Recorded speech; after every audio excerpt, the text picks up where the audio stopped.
This is Glass City Humanist, a show about humanism, humanist values, by a humanist. Here is your host, Douglas Berger. Are you looking for something to watch that will also increase your knowledge of the dangers of Christian nationalism? I have two recent documentaries to recommend. Holy Christian Nationalism, Batman! We have a couple of follow-ups to our past look at LifeWise Academy. Did you know one of the lessons talks about human sacrifice? Then we get an update from Zach Parrish of Parents Against LifeWise and the lawsuit he's facing because he tried to expose LifeWise lessons like that. Glass City Humanist is an outreach project of the secular humanists of Western Lake Erie, building community through compassion and reason for a better tomorrow.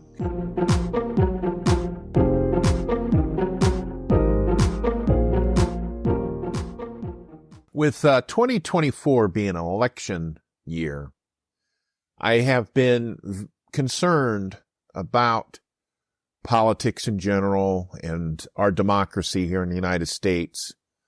And I'm very worried about some of the more extreme positions that some politicians are taking in not only in the state here in Ohio, but in the country. And some of the people that are affiliated with some of these extremist groups that are getting a lot of play recently. I can't really mention any specific candidates that have me worried, but I'm sure if people know me and know this show and know what humanism is all about, you can probably discern what I'm talking about. The political party I'm talking about that I'm worried about is the Republican Party, and mainly because they have gotten into bed. Well, I don't know if they've gotten into bed. Probably, yeah, it's probably a mutual thing with Christian nationalists. Christian nationalism is getting to be a big problem, very worrisome, and it really shouldn't be. But, and I'll explain. But, what it is, it's these people who believe Christian nationalism is these people who believe that the United States was founded as a Christian nation to benefit Christians. And that Christians are the chosen people and that they are entitled to rule the country and to create laws and policies that echo the Bible, the Holy Bible. So basically they're using the Holy Bible as a basis for laws. And what that means in the short term, if that comes to fruition, where they're allowed to do that on a whole scale basis, is a lot of our friends or family are going to be hurt, because they're going to do away with protections for LGBT people. They're going to just gut the First Amendment when it comes to religious freedom. There's just a whole host of things that are going to be a problem when people are using religion to gain political power. And that's essentially what Christian nationalists are doing, is they're totally ignoring, for me, an atheist, to tell people this, they're ignoring the Christian teachings in order to gain political power. So what I like to do is, when there's an issue that I'm troubled by, I like to seek out material, either books or movies, that kind of distill a lot of the thought around those issues to help me try to frame it in my mind so that I feel better about it.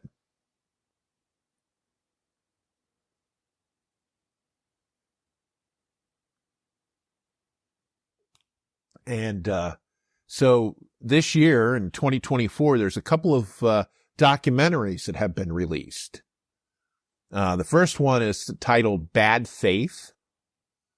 And the second one is called God and Country. And I finally had a chance to sit down and watch both of these documentaries. I've seen clips, I've seen trailers. I kind of already know a lot of the information that's in it, but I really recommend that if you have a couple of hours on I don't know, Sunday afternoon or, here in the summertime, a lot of the stuff on TV is repeats. It's not new material, or it's stupid material like those dating shows. Oh, I'm sorry. In case there's people that like those dating shows. Anyway, you might want to sit down and watch these. One of these documentaries is kind of more scarier than the other, in general. Bad Faith is focused on the politics and the architects of Christian nationalism, the political people who got together and decided, hey, let's use religion to try to gain political power. God and Country is more focused on people who are believers, who are Christian, who, and I know this is doing poor arguments is when you do that. Well, he's not a real Christian, or, the no true Scotsman fallacy. In this case, this isn't a fallacy. What it is they interview, probably about a dozen, Christians, various Christians, about how they are concerned about Christian nationalism. And they talk to like a Catholic sister and, an evangelical preacher who is not an extremist. They talk to the creators of the VeggieTales cartoon series, because that has some religious connotations to it, believe it or not, and things like that. And they'll say, well, why? And then they'll discuss why this stuff that's happening is not Christianity, or why this particular political party is ignoring Jesus's teachings, and etc. So if you want more of the political nuts and bolts and the infrastructure, figuring out who's connected to who, I would recommend watching Bad Faith. That is based on the book by Catherine Stewart, The Power Worshippers. And because that's one of the books that they used to base the documentary on.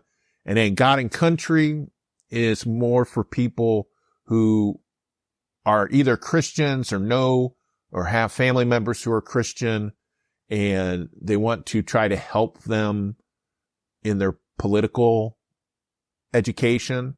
So maybe you have like a cousin or an uncle or a sister who is one of those MAGA people, and they've fallen into this trap about Christian nationalism. Maybe you could show them this documentary, and it might help. For us humanists, the religious part of it, the religious connotations of it, is not so much. The reason why I'm familiar with the documentary is Americans United for the Separation of Church and State. They have a couple people that's in the documentary that speak, like Andrew Seidel and Rob Boston, and they promoted it. God and Country is produced by Rob Reiner, the film producer that did Stand By Me and When Harry Met Sally. He produced it along with his wife. But they're both very good documentaries, and there's a lot of different people that they interview show up in both films. Bad Faith takes its title from a book by Randall Balmer, and we had a program this past year where we watched a video where he was talking about the history of Christian nationalism, and so he talks about that because one of the people that they focus on in the film is Paul Weyrich. He is the political conservative operative that gets the idea of meshing Christianity with Republican politics in order to gain power. And that's Christian nationalism. And so if you were in that program where we showed the video about Randall Balmer, you'll know that prior to the early 70s, evangelical Christians didn't care about abortion. They weren't anti-abortion. In fact, the Southern Baptist Convention supported abortion in the late 60s. They thought that they should do away with the laws that banned abortion at the time. This was before Roe v. Wade. And when Roe v. Wade was decided, there was nary a ripple in the evangelical community. They didn't care. It wasn't until Paul Weyrich came in and he saw that the evangelicals were starting to get politically active. And the reason why the evangelicals were getting politically active was because of racism. The Supreme Court had also ruled in, I think it was 1972, maybe 73, that private religious schools that discriminated against had racial discrimination or supported racial discrimination could not call themselves a charity. They would lose their tax-exempt status. That is what marshaled people like Jerry Falwell and Pat Robertson and some of those guys, Billy Graham. That's what got all those guys together, was they were ticked off that they couldn't discriminate against African Americans. So that's why they started getting politically active. And Paul Weyrich saw that was a stupid thing to hang your hat on segregation, supporting segregation and being a bigot. So he found a common ground in abortion. And so he got these evangelicals to move their political aspirations to abortion. And that's how we got the anti-abortion movement. And that's kind of what built up, that way then that you weren't doing this Christian nationalism in order to maintain segregation. So what I wanted to do at this point is I wanted to play the audio from the two trailers. The first one's going to be Bad Faith. And then after that, there's going to be a slight pause, and then I'm going to play the trailer for God and Country. And again, these are available on different streaming platforms like Prime and Apple TV. God and Country has commercials, which is a little odd because it's on Prime, but it's the ad-supported version of Prime, so there's commercials. Bad Faith, I think that was on Hulu. I think I watched that on Hulu. But you can find it. You can also purchase them. I think they're coming out on Blu-ray or something like that shortly. I really encourage people to watch it and hopefully you do, and keep up on this information. And here are the trailers. Everything can be reduced to right and wrong. Make no mistake about it. We are talking about Christianizing America. That which God has given us, we will allow no one to take away. The Supreme Court has overturned Roe v. Wade. So happy! That's a blessing! We will make America great again. It's time for us people to come out of the churches! Christian nationalism uses religion to justify all kinds of evils. Christian nationalism has been a political tool for centuries. It has nothing to do with Christianity. It's about power and politics. The goal is to enshrine Christian identity as the law of the land. To reclaim the United States for God. You can't take over society unless you take over the 7 pillars, and they've gone one by one to do it. We want total war. We are the Christian Taliban. We need to force the people to believe what we believe. When government is in the hands of godly men, it is good. But in the hands of all others, it is evil.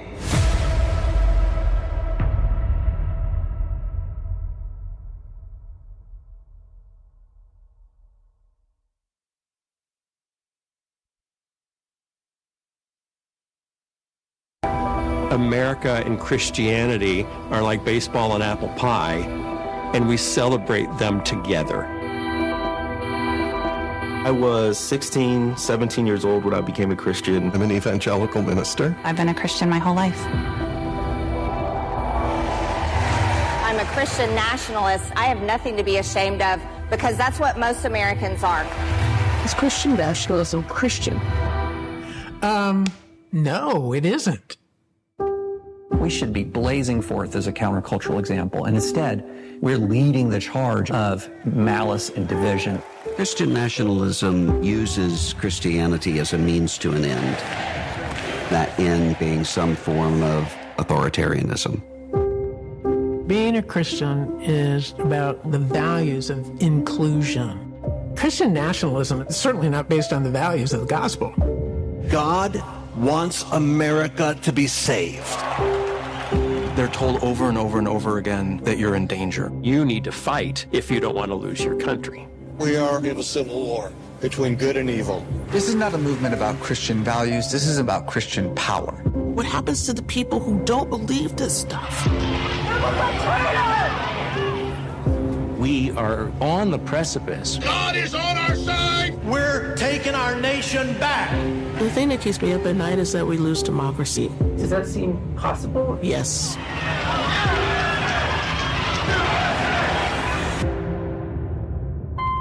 Christianity at its best is committed to love and truth and justice.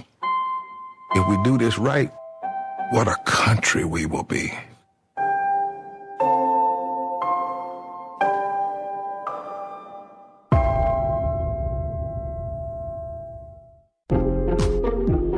For more information about the topics in this episode, including links used, please visit the episode page at glasscityhumanist.show. Those of us who grew up religious, I was nominally religious for most of my young life until I got into high school. Those of us who grew up in that environment, we remember Sunday Bible school because that was the fun part of church. Being in the sanctuary, listening to the sermon, that was not so fun. But, they had the Sunday Bible school and you get together with other kids and a teacher, and she would, or he would, mostly she would tell a story, a Bible story, like the boy who cried wolf, or I don't know. That's the only one I ever remember vividly. And they would talk about it and try to get a sense about, what does it mean for your religion? But it was all, I won't want to say dumbed down, but it was for the audience, the young audience. We were probably, 7 or 8 years old at the time for most of these. Anyway, so, you'd have these stories, and then you'd have a little craft time. You get your paper and glue and make things that was related to the Bible story that you just learned. Then you'd take them home, and then you'd rinse and repeat the next Sunday. Well, there is a group, a Christian nationalist group, that is attempting, especially in Ohio, to come into public schools all over the country. It's called LifeWise. I did a big interview with the co-founders of the Parents Against LifeWise group a couple episodes ago. So hope you're familiar with it. If not, go back into the archives, go to glasscityhumanist.show and check out episode, I believe it was 79, if you're not familiar with it. So LifeWise claims to be teaching character values using Bible stories. And I had a chance to look at some of the curriculum. Now, most of the time, they do not allow outsiders to view the curriculum. You have to be employed or volunteer and have to get access. In this particular case, I saw this curriculum. And in reviewing some of these Bible stories that they're using, I have to ask, Do we want to be teaching young kids about human sacrifice, for one example? So, as I said, LifeWise sets up in a local school district, and with parental permission, they take kids off campus because, from previous court cases, they're not allowed to have Sunday school on school grounds during the school day.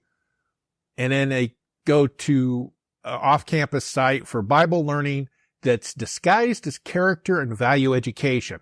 That's what they call it. They call it character and value education, but it's really just Sunday Bible school. Again, they refuse to let the public review their curriculum and is in fact suing someone. In fact, we'll hear a little bit of it here. One of the co-founders of the Parents Against LifeWise group, who legally obtained a copy of that curriculum and posted it online. And he's being sued, and I'll have a segment about that here a little bit later. So in reviewing this curriculum, I think I know why they refuse to let people outside of LifeWise see it. In the elementary curriculum that's noted that is for kindergartners through third grade, Lesson 8 is about the character trait sacrifice. One segment of the lesson talks about God testing Abraham. And for those who don't know the story, and I actually had to look it up because I don't remember the story. I mean, I kind of vaguely remember it. God tells Abraham to take his son up into the mountains and sacrifice him to show his loyalty to God. God wants Abraham to murder his own son to show how much he loves God. You know, that's kind of wacky in and of itself. Even if I was still a Christian, that to me sounds creepy. Abraham does what God says and takes his son up the mountain. He builds an altar and is just about ready to do the deed. And an angel stops him and lets him know that since he was ready to murder his son Isaac, he knew he feared God. And that means that he would do what God wanted, because that was the whole point of the test. On a side note, Isaac, his son, had no clue his father was prepared to murder him. And in fact, in that part of the story, when he's about ready to be the sacrifice, he says, "Father, where's the lamb that we're going to be sacrificing?" Because back in the Bible times, when these stories are set, people sacrificed animals instead of people, generally. But in this case, God wanted Abraham to sacrifice his son.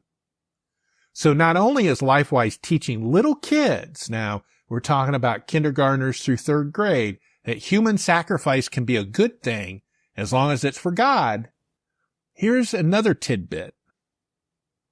In the Lesson 8 plan under sacrifice, they have a section that says reinforcement activities, 5 to 10 minutes.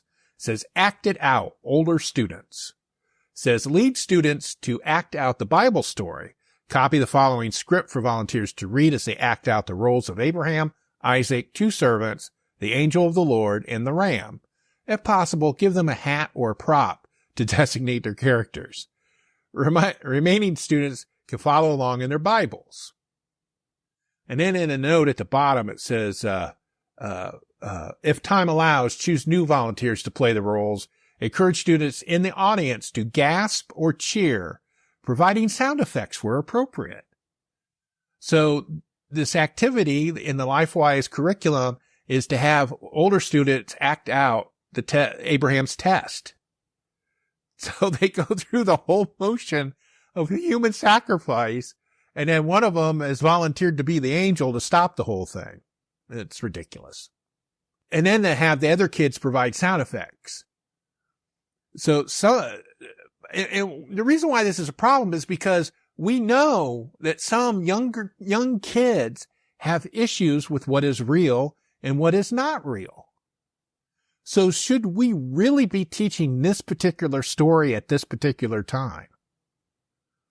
I don't think so. I don't think we should be teaching little kids about human sacrifice, no matter what the reason is. And if you think about it, if you're like, well, that's just a parable, or that's just a metaphor, and then I have to ask you, then what's the point? What's the point of doing the story? if it doesn't mean anything.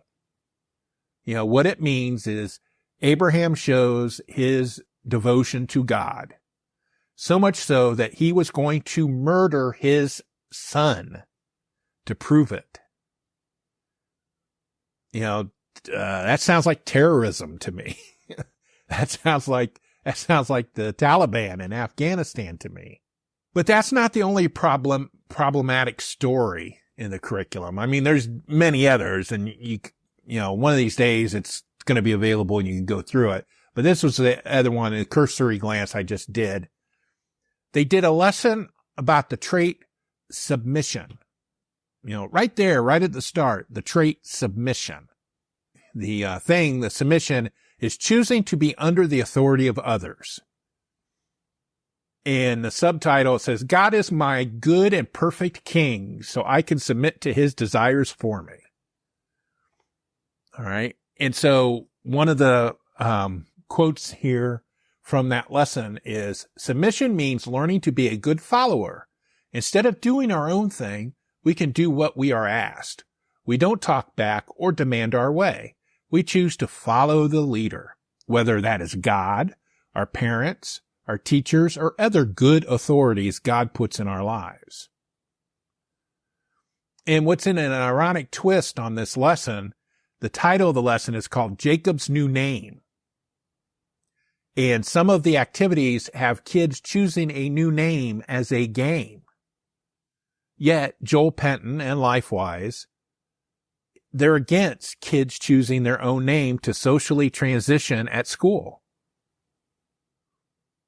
Also, LifeWise training documents make clear that the order of authority for children is God and then their parents. So if this submission lesson was a secular lesson, it wouldn't be called submission, for one thing, for a start. I'm not sure what it would be called. Probably following the rules, maybe. I don't know. But it wouldn't be called submission. The teacher would also talk about caveats to it, like, are you being hurt? Or has an adult asked you to keep a secret? Unlike this Bible story, we don't teach kids to never question why an adult or parent is asking him to do something. There will be things a kid must do that they don't want to do, like their homework or mowing the yard, but typically they need to, quote, submit, unquote, as long as it's not hurting them in some way that typically is illegal if uncovered. Now, they kind of cover themselves when they say that in the LifeWise lesson, it says, our parents, our teachers, or other good authorities. But, you know, how's a kid going to determine that? How's a kid going to know that this adult is a good adult, but, you know, something happens? Who knows? And what if a child actually murders their classmate and says that they did it because God told them to do it? LifeWise doesn't have an answer for that. And that's why I don't believe it's a good idea to have Bible class during a school day.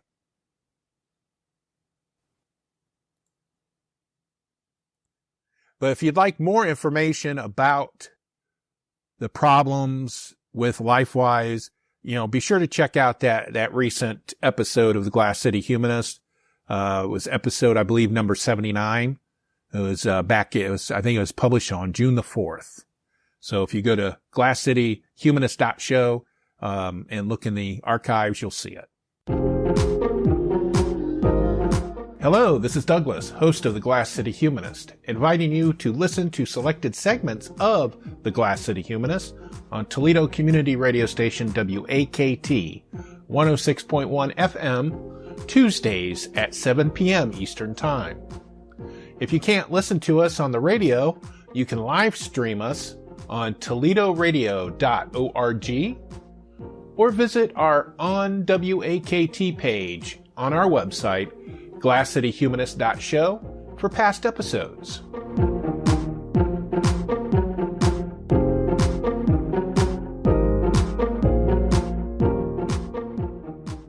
back in June, we published an episode with the co-founders of the group Parents Against LifeWise. And as you know, covering issues involving LifeWise is probably something I've devoted a lot of time on this program talking about. And I think it's very important that we talk about LifeWise.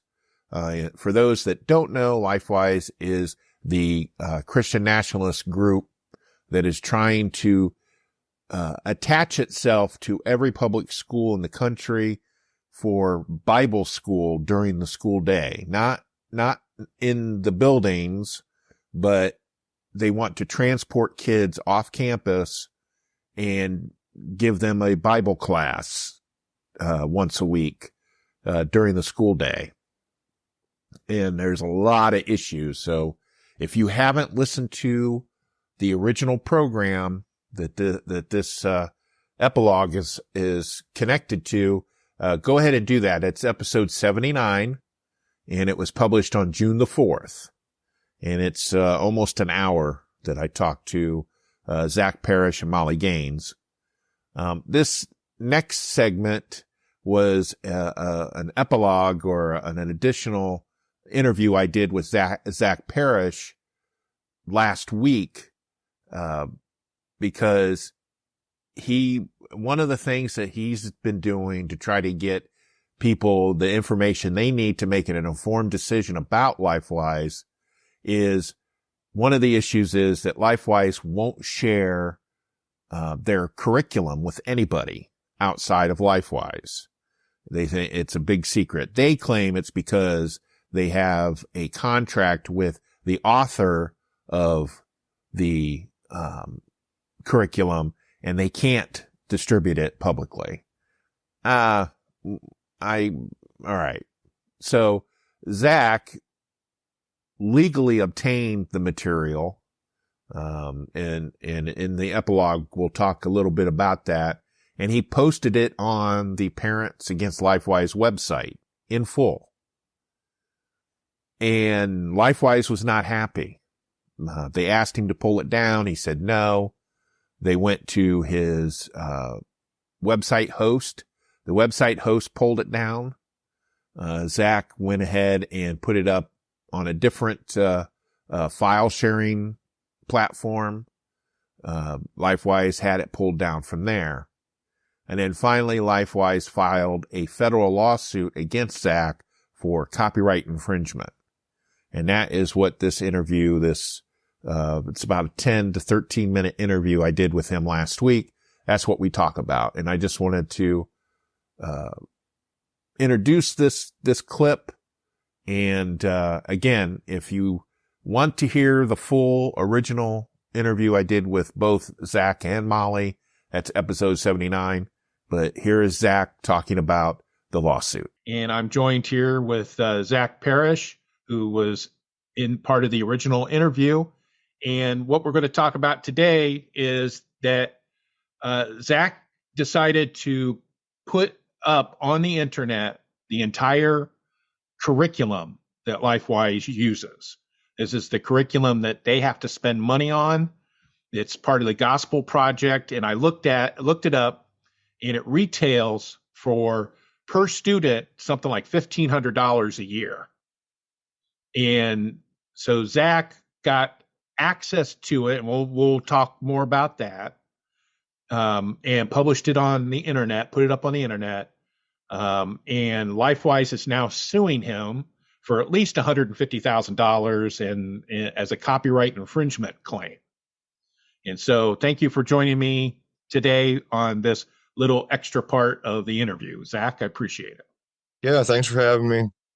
All right. Now, the first thing that we want to clear the air about is that you did not get that material illegally. Is that correct?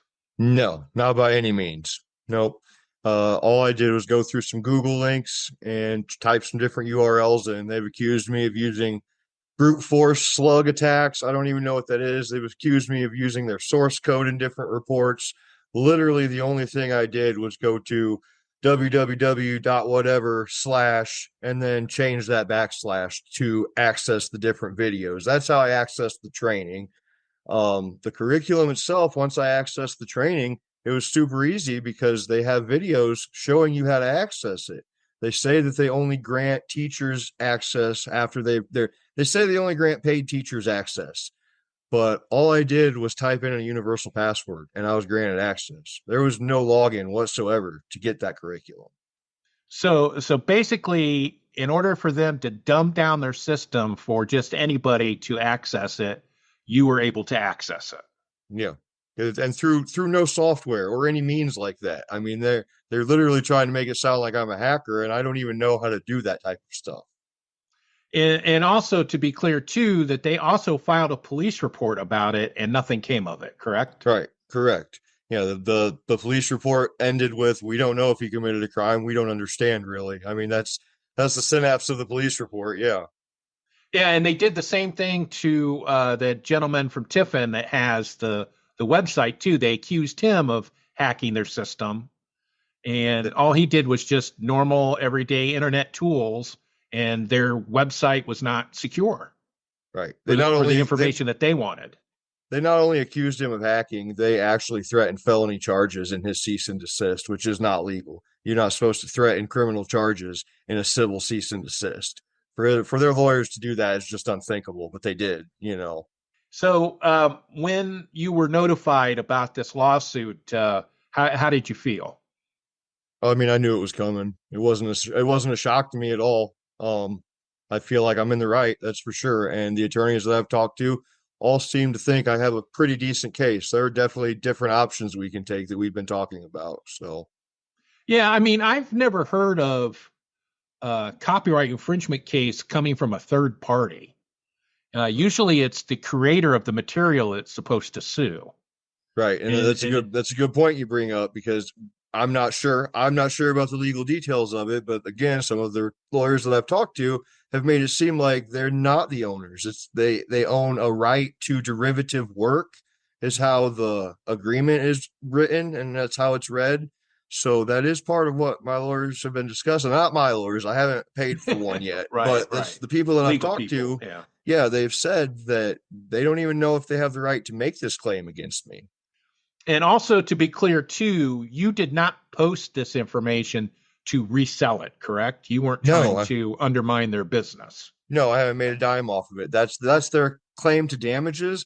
It's so ridiculous. What they're saying is that somebody who wants to start a LifeWise program might come to my website designed specifically in opposition and download the curriculum to avoid paying their licensing fee through LifeWise. That's so absurd. If you think your Christians that are working for you are going to come steal from you, maybe you should think about what you're doing. I mean, the reason is parents need to be able to review this. They won't share this curriculum with anybody, not with parents, not with school boards, not with other clergy members of different churches.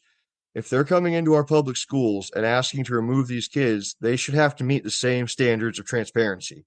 When LifeWise has been asked to show their curriculum to parents before a program was established, they've refused, correct?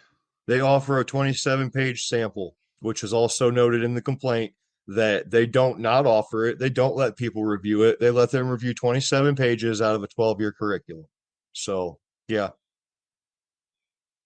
And if you could you describe some of the information that's available in that curriculum? Off the top of your head. It's basic religious stuff, you know. I don't want to get into dragging down the stories and the parables individually, but it's the basic religious stuff. I mean, you're talking about Sodom and Gomorrah. You're talking about the Book of Ruth, which is just about being submissive as a woman. In my view of that, it's one of the worst books that they talk about is Ruth. You've got references to marriage being only between a man and a woman in the lessons, that type of thing. It's the undertones of it. It's the interpretation of it and how it's being taught. You know, that's really the issue with it. So basically, it's just cherry-picked Bible stories. And so I just find it hard to believe that they would claim a copyright on the Holy Bible. Right. And I don't understand. The materials, they have videos. I mean, that's really what it comes down to, is that they had little YouTube videos that they made. But yeah, it's still just telling these Bible stories. So they are trying to make a profit off of the Holy Bible. Well, they're not trying. They are making a profit. Yeah, they are. A very large profit. Right. Yeah. And are you aware, how much do they charge a local program for the access to the curriculum? Do you happen to know? That's a good question. I do not know, because it's not like it's specifically invoiced or billed. It is just part of the initial startup costs that these programs have. It's not like it's a special charge that they list separately. So I don't know what they charge for it. And what is the usual startup charge, or the typical startup charge? I don't want to say off the top of my head and get it wrong. I want to say $3,000, but I could be wrong. Okay. So this organization, LifeWise, that since 2017 has received 56 grants totaling almost $4 million, is charging local groups thousands of dollars to access Bible stories. And asking these local groups to raise their own money. I mean, that's the other part of it. All of the local money comes from local donations. They're entirely responsible for paying for the merchandise, for the marketing, for the transportation fees. They have to pay for everything at the local level. And those payments go to the headquarters, correct? Correct. Well, I think they put it in a fund. You know, you have a debit card to make purchases with of some of it, type of thing. Yeah. So this lawsuit, you haven't, there hasn't been any hearings about it or anything. You've just been served with it. Yes, that's correct. Did it set a court? Has there been a court date set or anything? Do you know? Well, federal court is different than regular court. This is a brand new experience for me, so I didn't know how it works. After they serve me, I have 28 days to submit a response to that. I guess that's the equivalent of pleading guilty or not guilty, but it's all done through paperwork at the federal level, I guess. So I have 28 days since Monday. And is it you're obviously you're expecting it to cost you money to defend yourself, correct? Oh yeah, it's going to cost a bare minimum of $10,000 just to even try to get a dismissal. LifeWise very much wants me to settle. They have said it in emails. They have said it in media requests. They requested a jury trial in the paperwork, but they're also just willingly offering to settle. I have no desire to settle. I'm not going to. We can get it dismissed, or I can defend myself and we can fight it. But I'm not going to settle because I don't believe I've done anything wrong.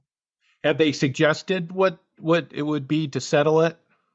No, I imagine they just said. I imagine it would be for me to shut up and take the material down. And I'm not going to take that material down until the court orders me to do so. And if somebody wants to help you with your legal fees, how would one go about doing that? We do have a GoFundMe page. You can just look up Stand with Parents Against LifeWise on GoFundMe. I'm not sure what the link exactly is. I can provide it to you if you want to put it in the description or whatever. Well, there's a link on your website too. Yes, so yeah, it is. Yeah, that's right. Parents Against Web. It's not updated that website so much in the past week. And also, how's the reaction been in general to you and to the lawsuit? Oh, I have been so humbled. I can't even express like how grateful I am. I really didn't expect this outcry from the public. Like, there's been such an outcry of support, and I knew there would be in closed circles. Like, I expected it from inside of the group, but even when this is being discussed publicly, everybody is very much in my corner, and it just amazes me. The group itself has more than doubled in a week.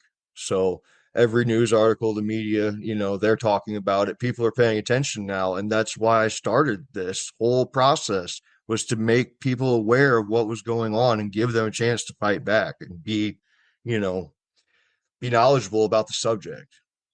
Yeah. And it's probably it's definitely not the only PR disaster LifeWise has happened. We just found out today that one of their school directors was fired because they had a sexual indiscretion at a school that they worked at as a teacher. Not just an indiscretion. Not just an indiscretion. They sent nudes allegedly to a student. Right. Yeah. But imagine that did not get caught until now. Well, I find it hard to believe that it didn't get caught when we have a comment that LifeWise deleted of LifeWise defending this person. They were aware of the charges, not charges. They were aware of the allegations. and were out there defending her until they deleted the comment. So it's not that they were unaware, it doesn't seem. Mm-hmm. Yeah, according to the news report I read today, she was announced in April, and then they said that they heard about it and then put her on administrative leave and investigated. Last night. They heard about it last night when it broke, yes. So, and that's one of the things that people have been talking about is that, and of course, to kind of throw LifeWise a bone, yeah, when you don't do a real record check, you're going to miss stuff like that, because they said the school district sent a letter to the state, so it would have been on her teaching license file. Yep. She wouldn't be able to be a teacher anywhere in the state of Ohio. And that look for that, though. Yeah, I mean, but her license was not just revoked; she was barred from getting it again. I mean, that's a second step. Those are two different things. You can get it revoked and get it back in some scenarios. Mm-hmm. She got it revoked and was barred from getting it again. Right. And so I'm with you. I think people like that should not be part of the LifeWise programs. I don't want them around my kids. Right. If you can't be paid by a school district to work with kids, you shouldn't be able to volunteer to work with kids. Nope. Well, it was great catching up with you, Zach, about this situation, and I know at least personally, I pulling for you, and I really think that the lawsuit is they're just trying to drag you because they just don't like you. And that's one of the angles we're looking at as far as defense too, is trying an anti-SLAPP angle, because this doesn't seem like a winnable lawsuit for them. If that's the case, then that makes it a SLAPP lawsuit, and it's just a whole different ballgame then. So, I'm weighing my options to see what we can do. Yeah, and Ohio just passed a law that outlaws slapping. So I'm in Indiana, unfortunately. They did file it in Indiana. But they did file it in Indiana? There's similar laws here from what I was talking to the attorneys. So I'm really glad you have me on again. So you've been really supportive in all this the whole time. So I just want to thank you for that. Well, thanks a lot, Zach, and good luck on your court case. Yeah, thanks. Thank you for listening. For more information about the topics in this episode, please visit the episode page at glasscityhumanist.show. Glass City Humanist is an outreach of the secular humanists of Western Lake Erie. Showley can be reached at humanistswle.org. Glass City Humanist is hosted, written, and produced by Douglas Berger, and he's solely responsible for the content. Our theme music is Glass City Jam, composed using the Amplify Studio. See you next time.